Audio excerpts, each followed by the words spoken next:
please. Keep it quiet.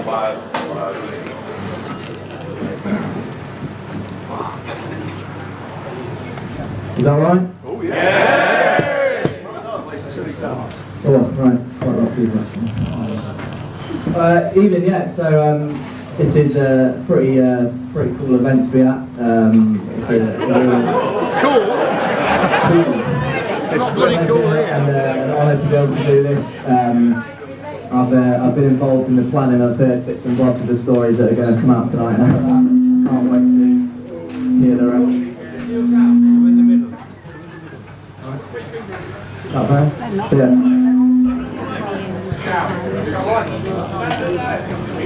Better everybody? Nice one. So yeah, really looking forward to that, and yeah, so thank you everyone for coming. As I say, it's real genuine pleasure and honour to be able to do this as captain, be involved in something like this. It's amazing. As I say, I've been involved in some of the conversations beforehand, heard bits and bobs, so looking forward to hearing some of the stuff that comes out. I started playing seniors. It's the 11-12 season. Was the unbeaten season, which was awesome to be a part of. Some of the kind of relationships and friendships that I made in that year with some of the guys will definitely last a lifetime. I came in as a real kind of it was at that time it was a bit weirder for young guys to be playing. I was 17. I was really well looked after by some of the guys in that squad. The games that we had on the pitch and the stuff we did off it will, as I say, last an absolute lifetime, and I think that's something which is pretty special about this place. Once I had that season, I went off to uni, played on and off while I was at Loughborough. Obviously, all my time went into studying on the Saturdays, so I was always a bit too busy to come back all the time in the library. So that was a bit of a shame when I had to stop, but you know, I always tried to come back when I could, because I was always welcome back. It's this real special place to me. Alright, yeah. Yeah, in that first season, just been reminded, some of the stuff I wanted to mention were the socials and the bonds we made off the pitch, and I was always, as I say, always really well looked after and always kept really well hydrated, and I think there's an example of post-match. The first ever night out, Christmas night out, being kept alive after the game. I remember going home that night trying to get in the door. I was trying for a good hour. My key just wouldn't fit, and then parents came down and actually told me I was trying to get in with a £1 coin. Well, I'm only just allowed back to stay at home tonight, which is good. Yeah, things like that. You know, that first season, coming in as a young player was absolutely amazing. It's odd to think now that, you know, I'm 25 years old. I'm one of the more senior guys, so the landscape has changed massively. Yeah, so after I've been off to uni, I went and played at a couple of different clubs. I played at St Hillians, which were the same league as Newark, but in the West Division. I played at Birmingham Solihull, who were in Midlands Prem National League, so I got a bit of a taste of that as well. And you know, I can honestly say I didn't experience anything like this place. The people, the facilities, the kind of the stuff that goes on behind the scenes, the bonds. It's, you know, this is truly a special place to be. You know, all the different clubs over there. I always wanted to come back, and I managed to do that a couple of seasons ago, which is the best decision of my life so far. And just on that is, you know, we've got the facilities, we've got the pitch, we've got events like this, but you know, to me, it's the people actually do everything behind the scenes that aren't on the website all the time, that aren't kind of, you know, out there on the match day that you don't see. It's people like Debs and the guys behind the bar.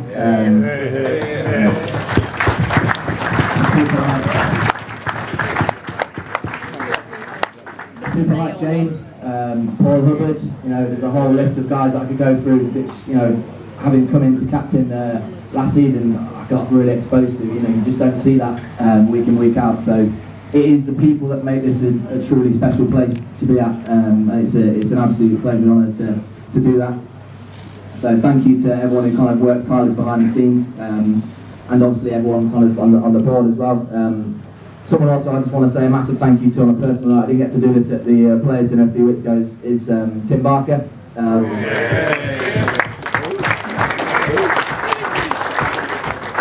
yeah, the guy, as the same as a lot of people, works tirelessly and regularly goes above and beyond his, I imagine, what his job spec looks like. So thank you, Tim, and to everyone else in that bracket as well.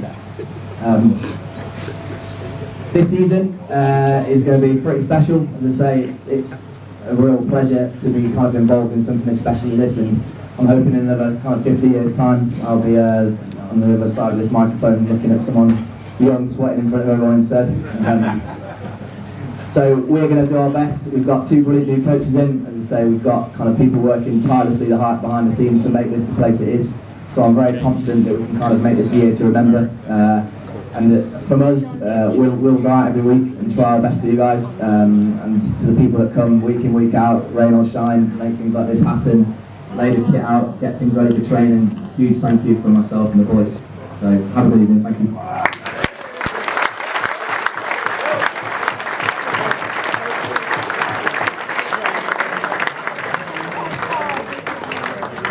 Well, ladies and gentlemen, from one of the younger brethren, I'm sure Bob won't mind if I say one of the older brethren, I'd like to introduce Bob Benbow, who's going to tell us a little bit about what happened in the 50s and the early 60s.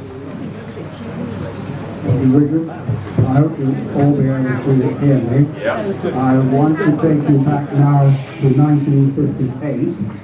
I came here then on a move from Leicester Stonegate, where I'd been playing for 6 years, interrupted by national service. It was a free transfer. The facilities in those days, the headquarters, were at the Royal Oak in Castlegate. The changing rooms and the baths were approached the far end of the yard, up some steps, at any moment, it was a bit vacation, I have to tell you. I expected that it was out of Oliver Twist and Bill Sykes would emerge at any moment. But in fact, we didn't get Bill Sykes, we got Frank Laven. And he was the club captain for 3 years, a strong front row forward and farmer from Barnley Manor. And on the other side of the yard stood the club facilities on, again, first floor, bar and changing, no, not bar, and changing room, bar and sitting room for the teas and so on. The playing facilities in those days were down here, much the same as you can see, but I would hesitate to say that not in the same condition that you see now. We had the pitch on the far side, which is we called it the third 15 pitch, and that was it. We didn't have the second 15 pitch, which we now have. The team players at that time, I don't want to bore you with a lot of names because you won't know a lot of them, but in the front row with Frank Laven, we had our good friend John Harris, and he's here tonight listening.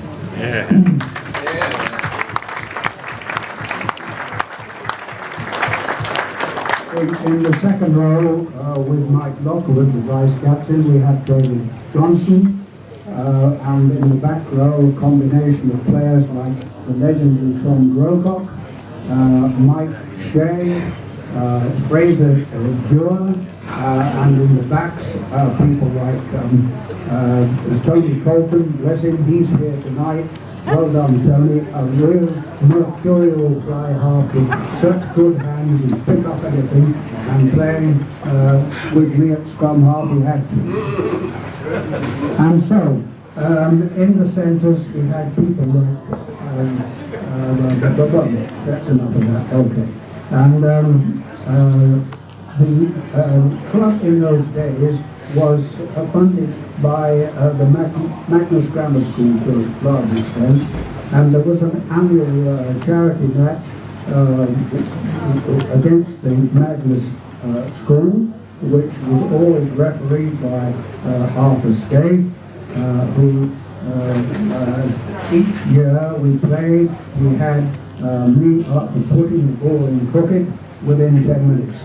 It was always the same. Arthur would have a field day today with the way that the ball is put in the scrum. The fixtures in those days comprised home and away, no cups, no leagues, but good strong fixtures. Leicester Tigers extra first, Coventry extra first, and they were a power in those days. And one fixture, Spalding, I remember quite well. It was a game where there was a lot of chuntering going on in the line-outs, the back row, with Tom Grocock matched up against his Doug Beaver. I think Doug Beaver is no longer with us. Tom certainly isn't either. The other pairing was Mike Shea against Don Beecham. And a match that I remember quite well playing over there. The referee blew his whistle in the second half to stop the play, and it was obvious that Mike Shea needed dental treatment. He had a smash arm in the line out, which sent him off the field. That wasn't the end of him though. 5 minutes later, arm up on the touchline to come back on. And so, looking very hard and worried with what had taken place, Mike took his position in the line out, but the next line out, whereupon the referee blew his whistle again, and Beecham was held to be holding his forearm, and it turned out he had to leave the field, and it turned out that Beecham had broken his arm on Shea's face. That's not quite the end of the story, because 3 years ago, when Spalding were down here, I went to talk to a few of their fellows, supporters, and I said, have we got a chap named Beecham here today? And they said, Don? Yes, oh, Don's here. Yes, he's over there. Why didn't you go and have a word with him? So I did. And I went over and introduced myself and said that I'd been playing this game when we had this altercation with our open side wing forward. I warned him, he said. I warned him. Look at the flash. I warned him. Every time I went up in the line, he pulled at my shirt. I warned him. And so that was the end of the story. But just to say that you'll remember these things, of course, down the years. But no hard feelings. Well, there were hard feelings. On the social side in those days was dances at the Ram Hotel. Nothing very brilliant. A main function annual dinner. And the Christmas draw run by Jeff Coleman. The rugby on the field was dour compared with what it is today. We weren't nearly as fit as you are. I remember Tom Grocock and I discussing this, and I said we wouldn't be able to keep up with this work. He said we'd adjust, we would get ourselves fit. Well, I think he was probably right, but I'm not sure really. But at that time, about the early 60s, the wind of change was driving itself through the club, and we felt that we should get some facilities here. And when the Army buildings at Horton Road came up for a sale by auction, we decided that we'd have a go at buying one of these. They were free. We bought the second lot for, I think, £470, and then Chip and Peck, as they were known, we got hold of the system. That's George, Jeff Goff and John Harris again, and did wonderful work transporting the buildings to various benefits, barn at South Muscombe, and then back again later for re-erection, which I think it was 1964 when it was finally rebuilt. And so that was a huge part of the... how did we pay for it, I hear you ask? Well, we paid for it to start with this, what's known as the Grand National Draw. I won't go into the ins and outs of it, but it was a fundraising that